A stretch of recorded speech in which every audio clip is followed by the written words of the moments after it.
Hello everyone, PallyTub here, and welcome back to Orcs Must Die 3. Before we jump into things, I want to remind you we have a charity stream on November 6th. That's coming up really fast. That's going to be 24 hours raising money to help sick kids at the Arnold Palmer Hospital in Orlando, Florida. I would love it if you guys would join me there. As far as today's video, we're taking a look at the Drastic Steps campaign yet again. We just started playing this before we took our break. Again, if you didn't hear the news, I'm just trying to make sure everyone's updated on every series. Holly's father passed away very unexpectedly, and we took some time off to try to figure out what the new normal is, work through it a little bit every day, do a little bit better every day. That's what we've been trying to do. Now, as far as the Aqueducts, I have a pretty good strategy for this. That should get us the 5 skull rating, although I have not perfectly executed it yet. However, learning from your mistakes is pretty important, and I feel like I learned everything I need. Remember, if you guys are enjoying this series, there's only a few more levels to go. Make sure you hit the thumbs up button. There should be another episode. I'll upload one during the charity stream if I could figure out the next level. How about that? We'll try to get a couple episodes out back to back, if I can figure out the next level. Let's focus on the Aqueducts for right now. All right, the Aqueducts is split up into 3 different paths. There's 2 ground paths that lead out of a door on the low ground, head up some stairs, and work their way towards the core. This is mirrored on both sides. So the exact same thing happening, although on the west side of the map is going to be where the aggression comes from at the beginning of the game. The middle path will open up a little bit later, and this is where all of the flyers are going to be entering the map from. Flyers are a new challenge that we're kind of being forced to deal with on this campaign. And, well, we have a really easy strategy to take them down. And while I was testing this map, I actually learned something I didn't know about flyers, and I'll be sure to share that with you when we get there. As far as the traps and weapons we are using today, we're using the Stone Staff because the right-click instant freeze makes it really easy to take down flyers. We're using the Fear Jar to buy us some time if we need it. The Mana Return Trinket Potion thing, because the freeze is so important on this map, we want to make sure we always have the mana for it. We have our auto ballistas attached to the ceiling. These are actually huge. I'm counting on these to get me past part-time. I believe in them, though. I believe in them. Single barricades with some damage resistance down that upgrade tree. We have arcane fire down on the ground with the brimstone. Tar. We have arcane dragons. The one thing you could probably leave out that I don't really think you need is the flower here, but we're going to throw them in anyway. And last but not least, we have ceiling lasers. Phenomenal damage, phenomenal coverage. What more could you want? So 6 waves with a par time of 9 minutes and 15 seconds. And I've actually found that with my strategy, the par time is pretty close. So let's make sure that we're pumping out some good damage. We're going to start off by indenting one in from the wall, and then building 2 barricades with a space open. In this space, we're going to add brimstone and then a tar. On top of these 2, we're going to add in some lasers. And ideally, I actually want to add in a 3rd laser here. What kind of happens is as enemies are coming around this corner, one thing they commonly do is just kind of step to the side and then reconverge here because they have to. If you build the laser out one more, it's going to clip those orcs that are trying to get by, and it's going to give you better damage coverage for stuff like ogres too. But we don't need to do that right now. Let's get this underway. We have quite a long time before the enemies actually get up here. If you care about combos, if you care about going for a high score, then probably don't get free damage in here. That's probably for the best. I did experiment with some ideas using like archers and setting them up really close to the core. But the issue is that there's actually a lot of archers and a lot of dynamite archers that can make that strategy really undesirable. There's also a significant amount of gnolls that are going to be rushing after you. And those gnolls are super easy to deal with if you don't have archers, and become a lot more difficult to deal with if you do. Every time an ogre gets itself inside of my laser line, we are just going to freeze. Every time these orcs kind of move up into position, we are going to freeze. We are getting a lot of warnings that enemies are approaching. I wouldn't worry about that too much. I was missing some health there, so all I have to do is back up to the rift. We're luckily extremely close to the rift here, so being able to heal up is a really nice benefit. Now the armored ogre is inside of my laser. I'm attacking 5 times and then freezing, and we're going to keep repeating that for as long as I can. This armored ogre is gonna be one of the most devastating things, especially this early on. He's just so tanky. He lives through so much stuff. So making sure he's frozen and allowing us to get in some easy headshot damage there is pretty important. Now we can continue to build this out if we want. Again, I'm going to make this 3 wide. We could also build this out this direction more, but instead of doing that right now, I'm going to put in an arcane dragon here, and I'm going to put an arcane dragon across from us, and that'll kind of help us cover this area. Then I'm also going to add in 1 more barricade and 1 more brimstone as soon as I can afford it. We're just a few dollars off. And the whole point of this is just to make it so enemies are bottlenecked, walking towards us even longer. Here we go. Let's add in another brimstone. This brimstone actually gets crazy good value. We see some Cobalt Sappers starting to run in towards us, but with our laser positioning, they all get clipped by that, so that's not something we need to worry about at all. We do have some ogres pushing in yet again, and remember, our strategy is just to keep the ogres preoccupied for as long as we can. Whoa! Are you serious? Bro, what? What? That ogre literally just threw that guy into the rift. Well, all right. Rather than extending out this barricade, I'm actually just going to put in a little bit more tar here. Try to keep enemies in the effect a little bit longer, and then build out that 3rd laser there. And that should help us keep enemies back quite a bit. That's a lot of extra damage in there. What are you going to throw in there this time? They're all dead, my dude. Yeah, that's some pretty good damage.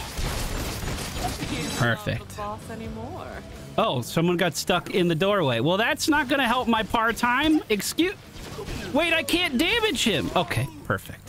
The next round is going to have the eastern side of the map open up as well. I hope that time doesn't hurt my par. It's actually a pretty strict time. We're just going to mirror the exact same thing we have on the other side on this side now. We don't have to worry too much because enemies are going to be coming through here a little bit later, and our other side is already pretty built up. We're feeling pretty good about the other side.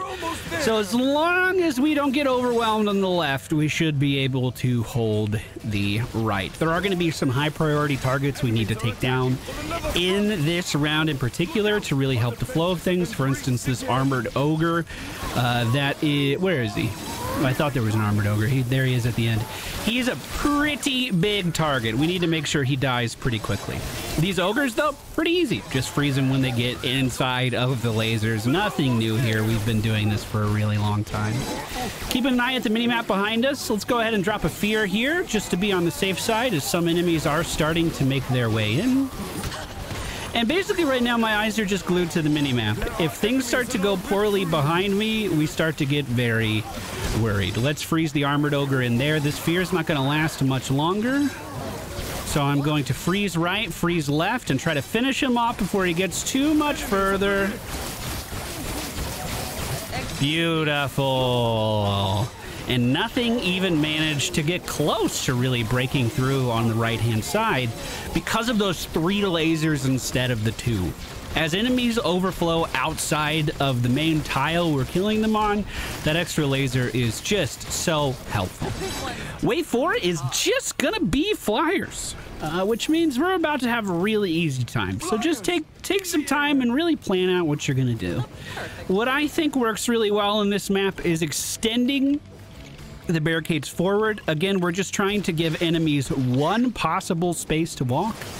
And then to help with the flyers, we're going to add in, ooh, shit, I'm dead. Add in that arcane brimstone. If enemies walk over or fly over the arcane brimstone, you can see that they take damage. Now, do I trust this to take care of all of the flyers? No, that's what we brought the stone staff for. That's why we're right-clicking on these guys to kill them relatively quickly. But it is a really nice bonus that actually catches a lot of the little flyers when they sometimes sneak by. We're going to put one more brimstone down. I'm actually going to try to sell that barricade because it got a little beat up. And now with our money, I'm just going to install a couple auto ballistas on the wall here. The direction you place them doesn't really matter. And I was kind of against adding those in initially because those auto ballistas are, I mean, I want them to help with flyers, right? That's kind of the main purpose that they're there for. But a lot of times they get distracted and just shoot at other things that are in lane and kind of don't fulfill the purpose I want them to fulfill at all. However, on this particular map, we can run into some issues if, say, this armored ogre kind of gets past our defenses. And I'm pretty good at looking at the minimap, but not everybody's pretty good at looking at the minimap.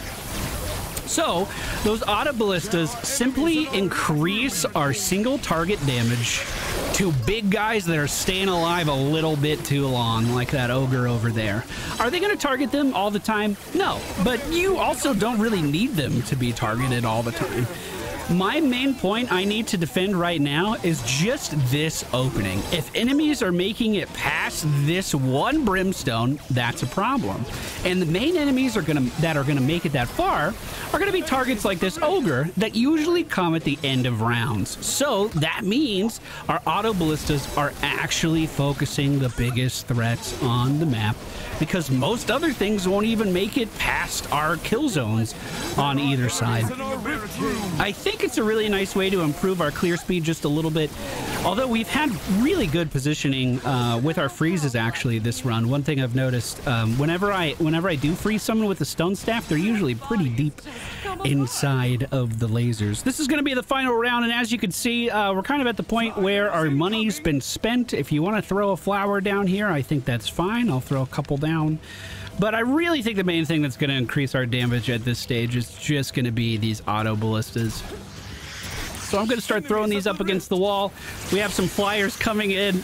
Again, I don't have to worry about that. Why? Because of the arcane brimstone. Man, I never would have thought a floor trap would be the answer to dealing with flyers. Really, I guess it's just radiating so much arcane they can't even deal with it, huh? I don't want to be too close to these frost bats. That's another reason I need to play a little bit further back. Our defenses up in the front are actually starting to get beat up pretty bad. We have an armored ogre moving forward. Some flyers trying to do the same thing. I'm trying to bait this gnoll into the rift. That was perfect. This armored ogre is not going to go too much further. Unfortunately, that second gnoll didn't make it into the rift. So really all we're worried about right now is our clear speed. We have to make it through this round before hopefully another 52 seconds passes. And the easiest way I could think of doing that is just going to be freezing that guy there and putting in as many auto ballistas on the right-hand side as I can fit in. Now, a lot of these are going to fire off at the same enemy over and over, and it's probably overkill on certain enemies. But these kind of heftier guys at the end of the round, they need to die really quickly. And that is how we did it. That probably, just the addition of the auto ballistas, probably saved me about 45 seconds in those last couple of rounds. And if I had the forethought to actually build those sooner, it could have saved us even more time. Again, that's kind of a tower, or a trap, I guess I should say, that gets overwhelmed in large crowds. So normally I wouldn't think about using it in that situation, but the single target damage it provides was really, really good. I don't think I'm going to be super high on the leaderboard. I don't feel super good about my score. 665,000 feels low. Let's see how I forgot how to use the interface here. Ooh, 2.9 million is the top score. Where am I at? 365. Well, at least I'm a year. That's kind of okay. Hey, thank you guys so much for watching. I hope you enjoyed today's video. Next up, we're going to be taking a look at Canyon Keep. Wait a minute. Oh, I like Canyon Keep a lot. Okay, I already have a strategy. Perfect.